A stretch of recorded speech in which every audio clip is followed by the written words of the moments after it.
Katie, welcome to the podcast. It is wonderful to have you here. Yeah, thank you so much for inviting me on. I'm looking forward to our chat.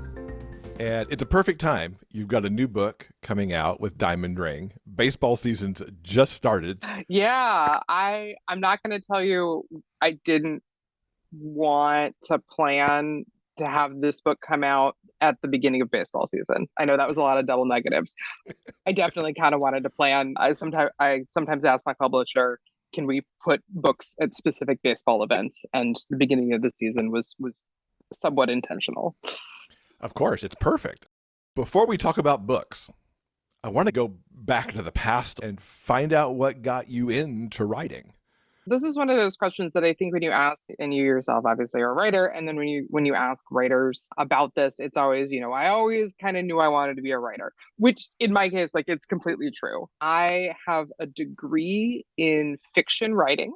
I also have a degree in something else because my parents were like, so you're gonna eat and pay rent, right? And I was like, yes, I'm gonna eat and pay rent. So I got a degree in fiction writing. It's most undergraduate writing programs are really focused on like literary fiction and short stories, but I kind of always knew I wanted to write genre of some kind. That's what I really enjoy reading, and so that's what I enjoy writing. So I went and got my degree in slightly pretentious literature, which is fine. A lot of good writers, and then kind of did some other stuff for about 10 or so years, kind of all the while writing in the background. And then December 26th, 2019, I sat down and said, I'm going to write a book. And so I wrote a book. What made that the magic day? I don't know. And like, consider like what what the world was like December 26th, 2019 versus say like March 14th, 2020, which is about when I finished the book. But I kind of was like, I have a premise. I want to write a book. I've been kicking around various story ideas. I think I added up at one point kind of everything I had written in the past 10 years. And it was hundreds of thousands of words, but none of them added up to like a full length novel. And so I was like, I've been doing a lot of stuff. I have been out of school for a long time. I've had kind of a different career. I want to just sit down and if I'm going to do this, I'm going to do this now. And then I guess I didn't really have the most auspicious timing because I sent my first round of queries to agents on like March 13th, 2020, which people were focused on maybe some other things right at that time. So in retrospect, that was not a great idea. But that book that I ended up writing, starting kind of that December to March period, ended up trunked. So I think a lot of folks have that experience where the first book they write is really figuring out how they're going to write a book. And then after querying it, not really getting anywhere, sometime in mid-April 2020, I said, well, my current round of querying isn't really getting anywhere. I guess I'm going to write a second book. And that became Unwritten Rules. Which then, of course, came out in 2021. Was the first book baseball romance or in the romance genre or something different than what Unwritten Rules turned into? Yeah, that first book was, I mean, one of the many issues with it is a little bit of a genre straddle. I would actually say its closest comparable. So it was a baseball romance. It was baseball romance with sci-fi elements. So real marketable stuff. But I would say the closest comparable would be like Ali Theron's Liar City. Which I And I know you, adored. I just read that recently, so please give me sci-fi baseball. yeah, I also read Liar City and adored it as well. I know she's been on to talk with y'all, but I would say it sort of had that kind of contemporary fantasy sci-fi with superpowers vibe, but make it baseball. I might go back to it at some point, but that's a lot of concept for a first book, is what I Yeah, will say. absolutely. If you're going to bend the rules a little bit, do it after you're established and people trust a little bit more, probably. Yeah, it was, I would think it was a good indication when I was doing querying and they're like, pick which genre it's in. And I'm like, I don't know. And they're like, you need to know what genre the book's in. And I was like, I genuinely could not tell you. So I set that one aside and then kind of have been writing just I guess, more regular flavor contemporary baseball romance ever since, because there is also historical baseball romance. Those 100,000 or so words that you'd written previously, was that also romance, or was that around other genres? Yeah, that was lots and lots of different stuff. So I had written, I'm trying to think over the years, I had written things that were 20 to 25,000 words in length. So I guess like sort of short novella Mm-hmm. length, some in romance, some in fantasy, some sci-fi. I've written a little bit of horror as well. So really, oh, and I think some detective stuff. So really like every genre but the one I have a degree in, but literary fiction. But yeah, I tried to just kind of tool around and see what was interesting to me. And the thing that really kept resurfacing was baseball. And how did you land in romance to tell your baseball stories? What made that the right subgenre of romance? I've also written, and again, my drafts folder, she's deep. So I've also written FF, MF romance, I think some F non-binary romance as well. I'm just trying to think back. None of which is currently out in the world yet. But for MM romance, for baseball, I think what I really kind of latched onto and what is pretty consistent in my books is it's usually romance between players, right? So it's two people who are both involved in playing the sport. And there is women's baseball, which is a thing that exists, not softball, but women's baseball. But when you're talking about sort of the professional dealings of the sport, that does tend to be sort of like with if you set those boundaries for yourself, well, that's going to end up being MM romance. I also just like read a lot of MM romance. Allie's book, Rachel Reed's Heated Rivalry was kind of formative in Mm-hmm. terms of thinking about sports romance. I think the first romance book I ever read was KJ Charles's Think of England, which is again MM. So some of it was sort of what I had read over the years kind of formatively, and then some of it was just kind of the boundaries of the world I had created for myself. And you know, I'm also just like a queer person who writes queer stuff. Mm-hmm. Like I should also mention that. Has your degree in that literature type of literature helped you in the writing of these books at all? I mean, if only from like a craft standpoint, or was that almost like I had this degree, now I'm going to go write genre? I think so. I know I've been a little bit dismissive about like, you know, I had this undergrad degree in fiction. I actually enjoyed getting it. I met a lot of people who were great writers. I got to read sort of a lot of, I would say, sort of like foundational mid-century American literature in particular, because that was what my program really emphasized. And I think just there's value in reading all kinds of different stuff and figuring out what you like. So like I haven't read this in years, but I remembered like adoring John Cheever's The Falconer, Mm. which is sort of an MM romance ish. I couldn't tell you. I believe it has an optimistic ending, but I was like, oh, we get to read a book that's vaguely happy in literature in in literary fiction class. But I think that that sort of has just influenced how I write is just kind of reading somewhat diversely. And then there were a few things that I like. The other thing I find inspiration from is Ray Carver. There's, I think, a semi apocryphal thing about him saying, like, when he goes and edits a short story, like all he did one day was like take out and then replace the same comma. And I that's can all he did almost that believe that day. with my relationship with commas.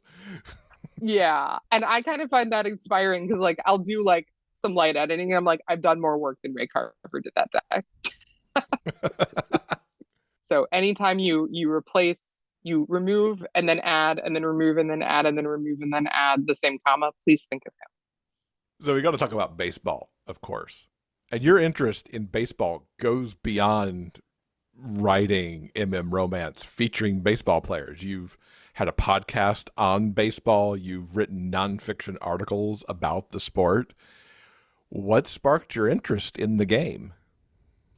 So I grew up in the DC area. We didn't have a baseball team in DC while I was growing up. So the Nationals moved to DC in 2005. I was already out of college basically by the first time you could actually watch them on TV. And my sister got very into like the 2006 to 2011 era nationals and just got really enthusiastic about them, which they were terrible, just like FYI. Like that is just like some of the worst baseball you could ever want to watch. I've told this story about her and she's given me permission to share it, but she is like the world expert on that era of the Nationals. So she was in a minor league game in somewhere, and she noticed that like the one of the coaches for one of the teams was a former National.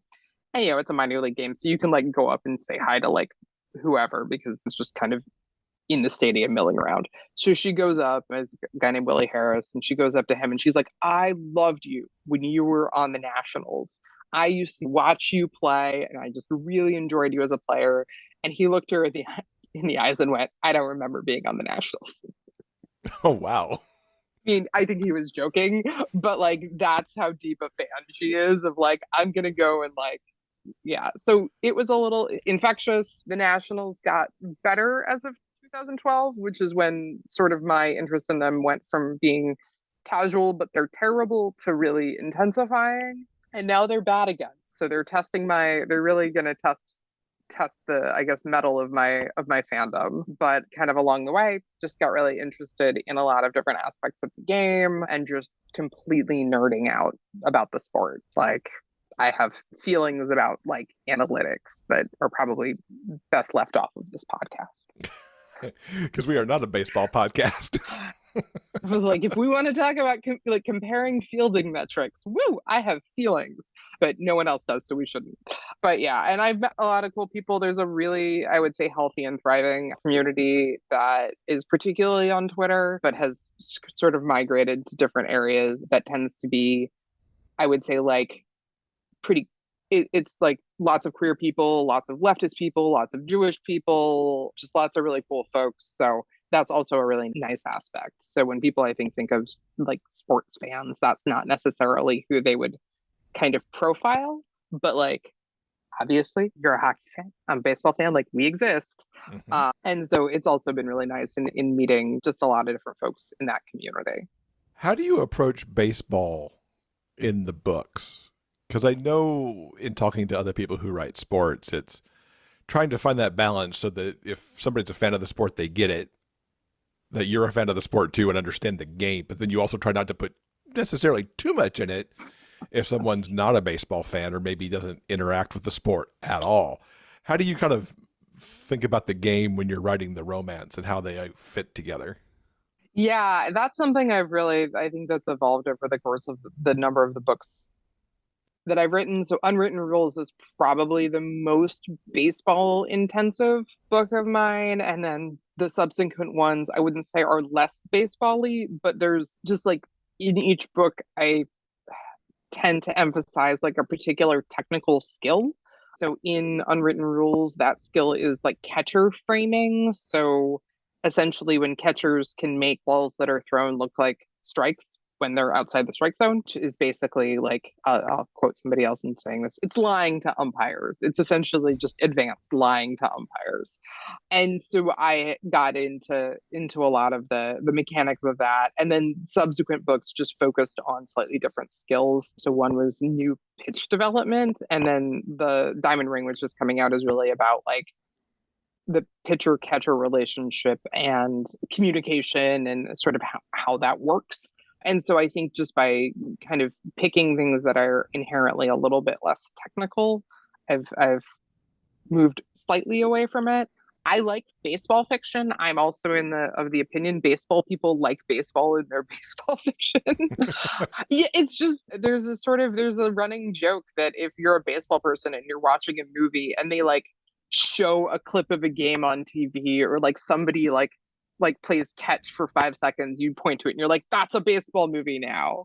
And so that's the other thing of I don't want to lie to your listeners. my baseball stuff is pretty baseball-y. Please don't go in expecting not baseball because it's baseball. But I really tried to kind of think about that balance with the sort of how does the baseball advance the plot in a meaningful way? How does it show relationship between the characters?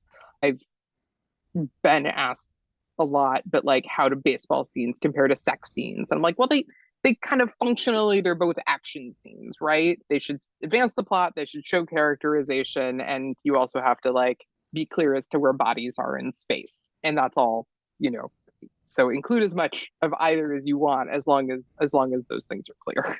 For folks who haven't read Unwritten Rules, which is the first book in this series, I'd love to hear a little bit about that, but also what the inspirations were for Zach and Eugenio. So I always want to be really clear that none of the characters I write are based on real people, right? So there no one has really a direct antecedent in real life. But for Zach and Eugenio, the premise of the book is you have this catcher. His name's Zach Glasser. He's playing at this point for the Miami Swordfish baseball team. He's selected to go to his first all-star game in his career as the best player on a pretty bad team. And when he rolls into the all-star game, there is Eugenio, who is his ex-teammate, but also his ex-boyfriend.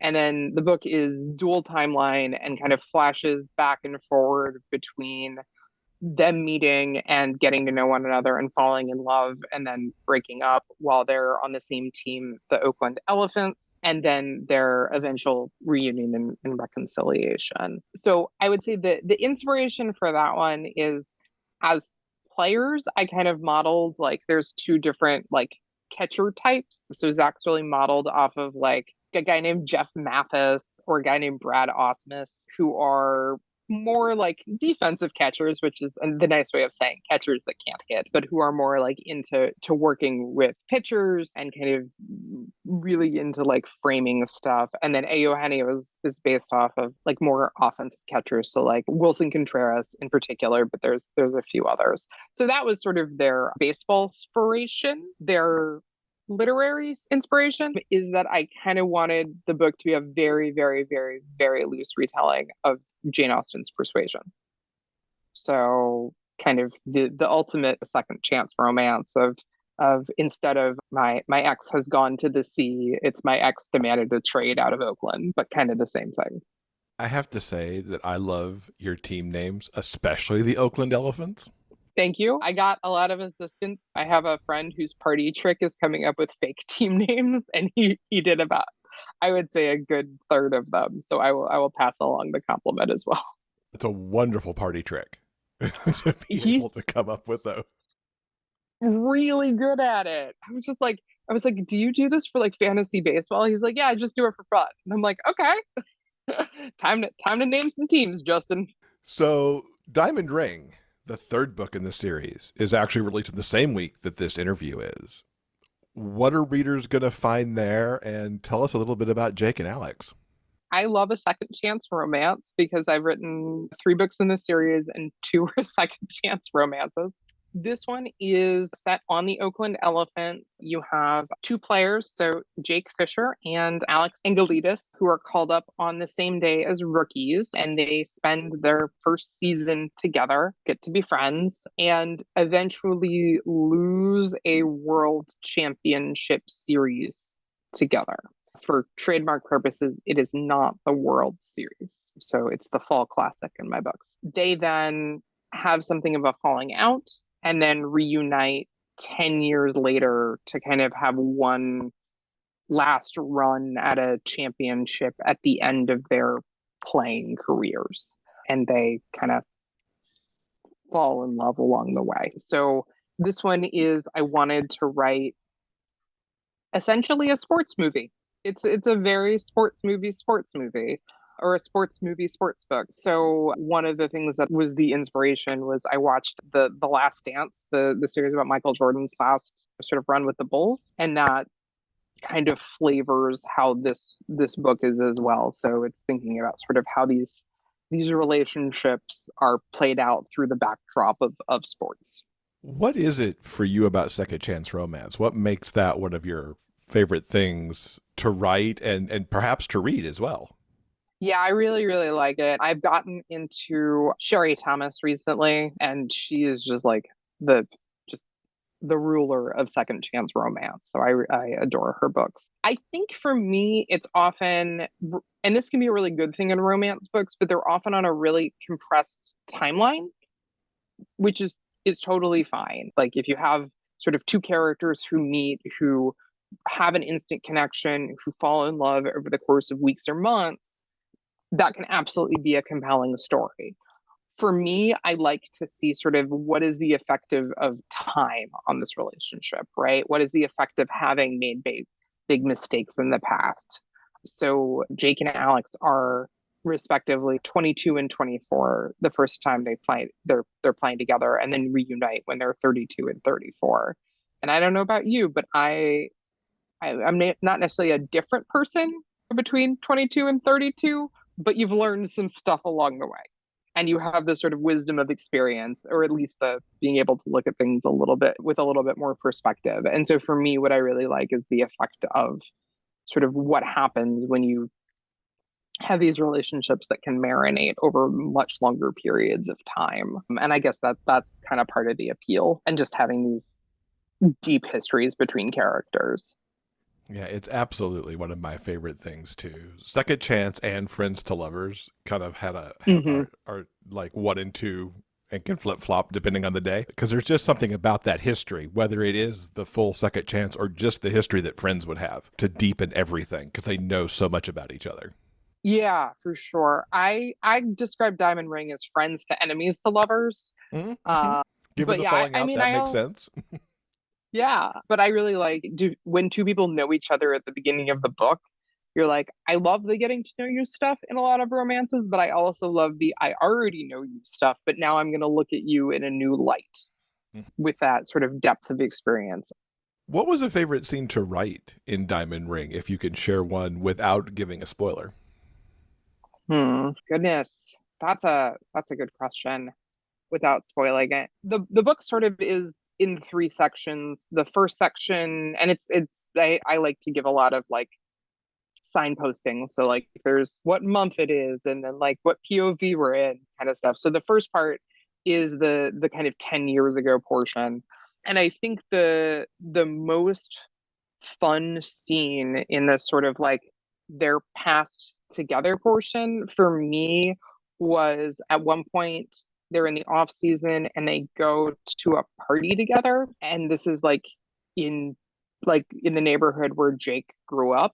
And so it's a lot of like his friends from, because he's 22 at this point, so it's a lot of his friends from like high school who are kind of all back for like it's holidays, and so they go to this party together, and it was really fun for writing that, because I tried to have this sense of like, you're 22, you're playing professional sports, and you go and encounter sort of all of your friends from high school, and it's not that you're like, oh, I'm a hotshot like professional athlete or whatever, and like you're not, but like even seeing sort of like your life is already on a different trajectory than theirs. And so like that was just really fun to write. And then you have Alex, who is kind of a tribute to my misspent punk rock teenagehood, at this sort of like very like fancy suburban house, being like, what is going on? Yeah, he's a really fun character because I spent most of my teens going to punk concerts. So that was anything involving him in punk music is also really fun. From punk rock to baseball in your life. I love that. I like to go where there's good community, and there's just good community in both those places. How far do you see going with Unwritten Rules now that you've finished up and released book three? I don't know is the short answer as of this recording. Like I mentioned, I have a spreadsheet of 30 teams. So I really focused on the Oakland Elephant. So I am interested in seeing about opening the world up a little bit, and sort of seeing what's going on with other teams. And without spoiling the end of Diamond Ring too much, there's some stuff that happens at the end that kind of shifts how the universe functions. like not in a sci-fi way, but like in a plot way. And so I think it'd be really cool to kind of explore other teams kind of after the events of Diamond Ring. Oh, I don't. So we've got a question from Sarah, who's in our Patreon community. The question is, what is your favorite go-to, no-question road trip snack purchase at a convenience store? And I think since we're so into baseball here, it has to be like you're on a road trip to go to a game or maybe following a team around a little bit. And there's no limit on items or price. Yeah, I enjoy a good ballpark park snack. I would say my go-to at the ballpark is genuinely like I like a hot dog and I like peanuts. Like I guess that I'm a traditionalist. It's a classic, Um, absolutely. yeah, and like it's nice. You're in the summer, you're shelling peanuts, you're drinking a beverage, you're watching some athletes do athletic things and gently heckling them sometimes. It's a good time. I would say on a road trip, this is going to be controversial. I'm like a salty licorice person. So like my go-to road trip snack is actually like salty like black licorice. I guess that's the punk part of me coming out. That is controversial. I could, yeah, because you either really love licorice or you really don't. There's very little middle ground there. I will also take a sour cream and onion Pringle if given the option. Yeah, but yeah, salty black licorice with the panda on the bag. Yeah, that's my go-to snack. How about you? If I'm going to hockey, at the game, it has to be a pretzel. There has to be a pretzel. Those soft pretzels with the salt. No mustard, but got to have the pretzel. And I'll usually do a hot dog too, because I don't normally do hot dogs just as a run of course of life. But in an arena, it's like, yeah, give me the hot dog, especially since it'll show up to the seat. The pretzel, you usually have to get at the stands in my experience, but the hot dog just they're wandering around and carrying them. So happy to grab a hot dog too. And then usually for one reason or another, in the third period, I would end up and have ice cream, like just an ice cream bar. I don't know why, but it was like the capper for the evening. On road trips, I need chips, Mm-hmm. usually like a corn chip of some kind or like a Tostito chip or something like that. And then some chocolate to balance the sweet. Usually like it's hard to like eat a Reese's peanut butter cup like while you're driving, but if you, any like peanut butter M&Ms can fill into that void because you're getting the peanut butter and you can just reach in and grab and like eat them. Reese's pieces though are too small, so there's a balance there of like what fits in the hand well. And those M&Ms being just a little bit bigger help to go and help to stay in the hand as you're digging into the bag and then eating. I feel like M&M's needs to do a pretzel peanut butter M&M. Like they got Oh the my pretzel M&Ms and gosh. M's and the peanut butter M&Ms, but they've never combined the two. And I'm like, put all of those together and then never tell me about it because I would not stop Absolutely. eating them. But Because you're right. that Yeah, would the be slightly larger size. if I could be assured of getting them. Like I can get them in a grocery store, but I don't always find them in convenience stores. Are the peanut butter filled pretzels that are just like nice little nugget size that would be perfect for that. But sometimes you can't get them in a convenience store. Now I'm hungry. We might have made the audience hungry too. Everybody go Yeah, grab a snack, pause the show, get a snack, come back. yeah, for sure. I am on a baseball group and something that people are planning for this summer is doing like a British Bake Off competition, but like baseball themed. And so they picked sort of for the technical challenge ballpark pretzels. That would be a trick because I've seen them do pretzels on the bake off, and that often flummoxes those bakers to not only to form them right and do the dough right. So I want to know how that goes. Please update us after that happens. I will. I'm in the section that chose like not yeasted products. I was like, I'm gonna make a baseball themed cake, No. sort of like execution TBD. So Yeah. that's what's gonna happen. Now back in episode 357, we had Lauren Blakely on. She's a huge fan of yours, which I know you know because she's blurbed some of your books. You got to co-write with her because she actually reached out because she loved Unwritten Rules so much, and you've co-written a little bit. How's the co-writing experience? Because that was your first co-write too, it looks like. Yeah, for sure. It was terrific. So Lauren is wonderful. I had a just an amazing experience writing two different novellas with her. So we wrote Dirty Slide and then Dirty Steel, the first of which came out in November 2021, and then the second of which came out in September 2022. We had a really good time, as is probably not surprising to you. I learned a lot, a whole lot, a whole lot working with her. So she's just like incredibly generous of spirit and time, and kind of getting to see how she thinks about writing and craft up close was just like, I can't overstate how meaningful that was in terms of just like my own thinking about writing and development as a writer. So the actual co-writing experience, we actually tend to be pretty balanced in sort of what we were drafting and running by each other. And she was kidding. She was joking around, but not really, that she would put like baseball the baseball in parts where I would just fill in sort of like the baseball action stuff, because they're both baseball novellas. And then there were a good number of things where I was like, "Hey Lauren, could you fill this in?" And so we balance each other in terms of what we like to write and what we kind of wing to the other person. But it was really like a really organic process of like one person kind of drafts and the other person looks for those kind of elaboration points within a scene. Where can you sort of open things up? Where can you put in a little bit more character work, a little bit more dialogue, stuff like that? So yeah, it was just a really, really positive, wonderful experience. And yeah, I just, like I said, I just learned a lot about craft in a very short amount of time, which was pretty incredible. Do you think we'll get more in the Dirty Player series at some point? We've kicked around a few ideas. We'll see if I'm sounding a little cagey about my future plans. It's because they're a little up in the air right now. But yes, we will see. I want to talk about the nonfiction side a little bit. Besides baseball, you've also written some articles about Jewish representation in romance novels. What prompted those particular articles? I've seen at least 3 in some of the research that I've done. So I'm Jewish. I should mention that at least one of the main characters in all of my books is also Jewish. So Zach Glasser is Jewish, who's the MC in Unwritten Rules. Jake Fisher is Jewish, who's in Diamond Ring. And then I actually have in Fire Season, which is my second book, Reed Giordano is also Jewish. And then in one of the co-written books with Lauren, Adam Chazan is also Jewish.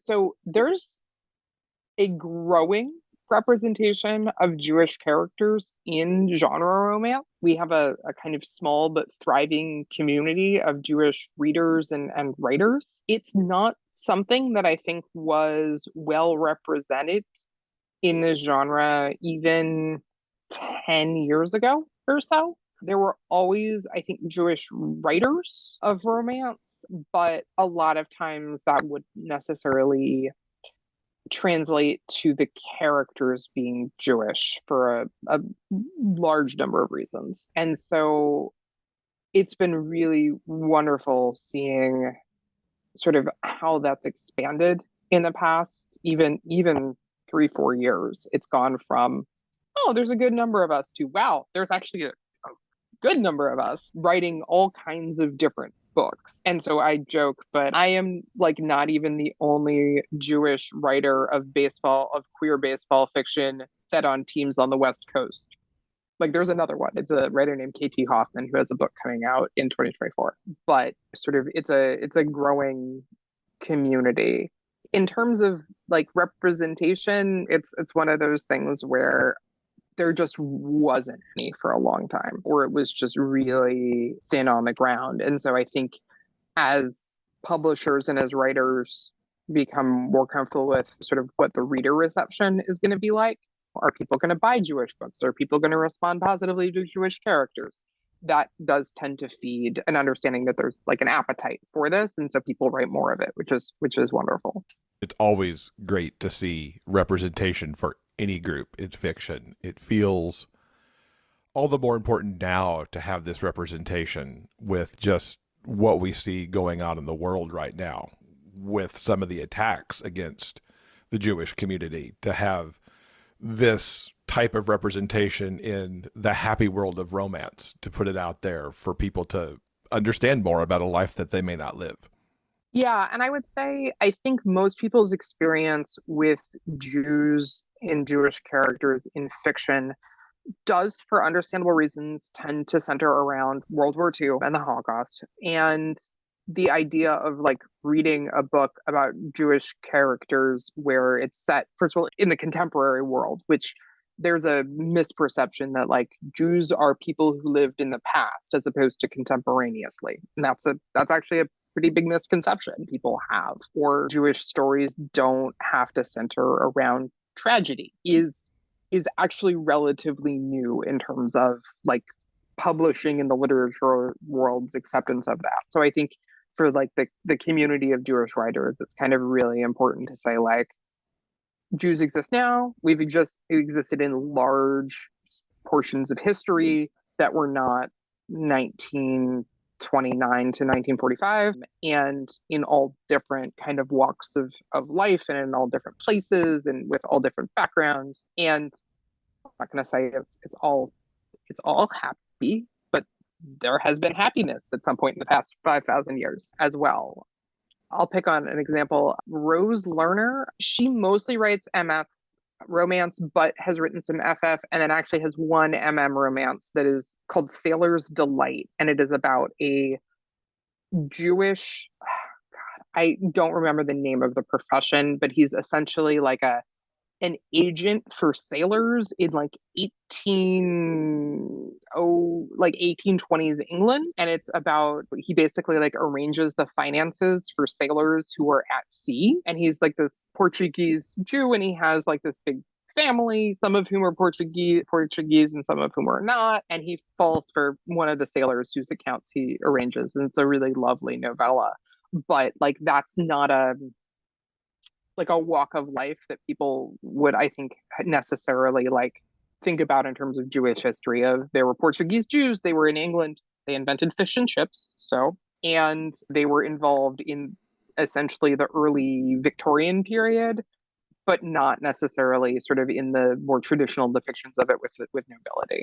I could spend like literally hours talking about this book because I love that book so much. I did another podcast with a friend where we just talked about that book for 90 minutes. But yeah, I think that's sort of a thing of now that it's been established that people will read and like respond positively to Jewish characters, not sort of in very hyper focused World War II fiction. There is more and more appetite for readers wanting to read those characters and writers wanting to write those characters.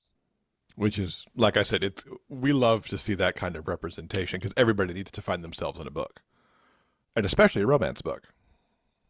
Yes, absolutely. And there's just like tons of stuff. I tried to make a list for somebody about like what's coming out in the next year, and I was like, I'm gonna stop listing every single book because the list is gonna get really long. But what I would say is there's a great blog called Bookishly Jewish that does a lot of romance reviews. So if people are interested in Jewish books coming out in the next year, that's a great one to follow. Oh, excellent. We'll link to that in the show notes for sure so that people can check that out.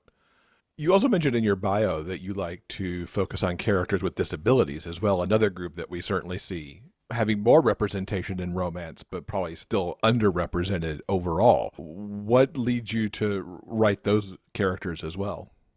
Yeah, so I think it's for me generally writing characters with disabilities. I'm like because people are in the world who have disabilities.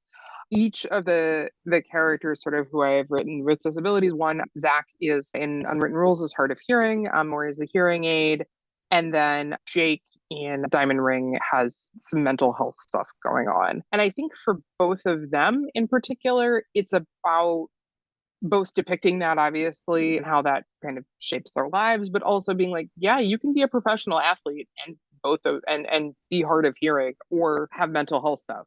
And I think that that's also kind of an important aspect of saying like they're in a profession that depends on their physical abilities in a lot of cases, and there have been players who are hard of hearing or deaf. There's a great book, and this is not for anyone but the incredibly baseball interested, called Deaf Players in Major League Baseball. And it's a comprehensive history of all of the players in the sport who have been, at least on the record, as being deaf or hard of hearing. And it's actually, it goes back to like the 1880s as like this was a sport for people in particular who were deaf and hard of hearing, to the point where oh goodness, this is getting into nerdy, really nerdy stuff. There were a lot of deaf boarding schools in particularly like 1880 to 1920 era, and they had their own like newspapers and sports teams and sort of like this particular culture that arose from it. And the players from those schools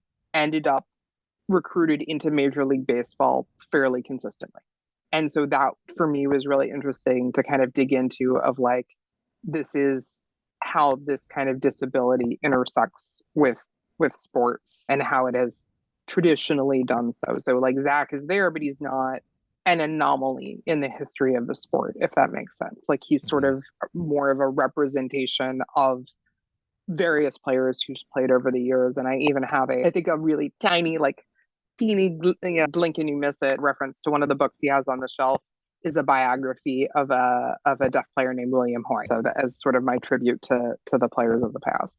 That's wonderful to give that little nod and to integrate that into the story as well.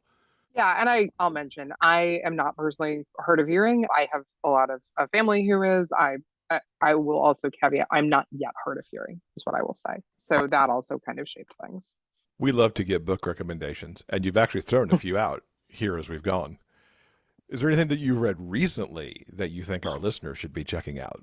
I would, for once, wrote down the list because every time you ask a writer what they've read recently, there's like, I don't know if you've had this effect, your mind goes instantly blank. Oh, You're like, absolutely. have If I I ever get read this a book? question anywhere, it's like I come with my list so that I know what I want to say. Otherwise, it will absolutely be, I have no idea what I read yesterday or the week before. I was reading on the bus earlier. I can remember that I was doing it. What was I reading? I don't know. So I have my list. So a couple of things. So I know we mentioned Ali Theron's Liar City. I really enjoyed it. If I folks should go and listen to into that episode. But it is a contemporary fantasy murder mystery set in Seattle. And the first book is not strictly genre romance because there's just a lot of delicious tension. But she has promised that by book 3 they'll get a happily ever after, and I believe her.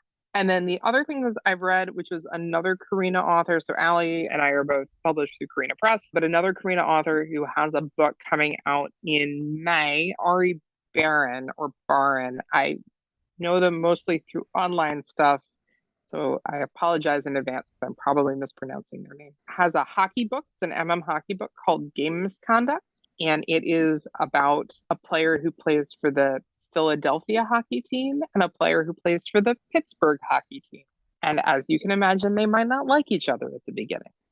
I'm actually reading that right now. Oh, really? I'm 80% in and absolutely loving it. Yeah, there's no spoilers, but the thing with the flowers, I like scream cried.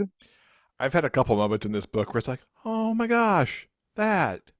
Oh, these two big burly hockey players who it's a really enemies to lovers kind of story there. Hardcore enemies. They punch each other in the face. Oh, yes, that one is terrific, and that comes out in May, so I'm excited for everyone else to get to read it too. But yes, I agree. And then the other book that I read recently that I really enjoyed, I was on a fantasy murder mystery kick. So Allie's book created like this need for me to read that. So I also read C.L. Polk's Even Though I Knew the End, which is a historical fantasy murder mystery novella. It's FF and it's set in Chicago and it's just terrific. I've been trying, I will like stand out on the street corner and like hand people flyers about this book. I'll have to check that one out because that is a new title that I have not heard about. So I will check that out. Yeah, it's a novella, so it's short. I try to read across genre, but that one was really terrific. And then I guess we also mentioned Rose Lerner's Sailor's Delight, which everyone should, which is historical Jewish MM. So we'll link to all of that in the show notes because everybody should go check those books out for sure. As we wrap up, where can people keep up with you online to know as you get your future plans sorted out what that future looks like? Sure. I am at KD Casey Writes on almost every platform. So I'm primarily on Twitter and Instagram. On Twitter, I mostly scream about writing and baseball. On Instagram, I mostly scream about writing and Baseball. That's also my website, so katieCaseyWrites.com. If folks want to subscribe to the newsletter, you get a little free baseball story if you subscribe. I just started a TikTok account, and it's Katie Casey Author for a variety of complicated reasons. So if people are TikTok people, you can also find me on TikTok. But yeah, I will be on various platforms, probably yelling about the things I have a deep, nerdy passion for. We'll put all of that into the show notes as well. Katie, it has been so wonderful talking to you. It's been great having you here, and wish you all the success with Diamond Ring. Yeah, it's been great chatting with you. Getting to hear about sports, you made me hungry, which I appreciate. So I'm gonna go, and I don't think I have any ballpark pretzels, but like maybe something similar.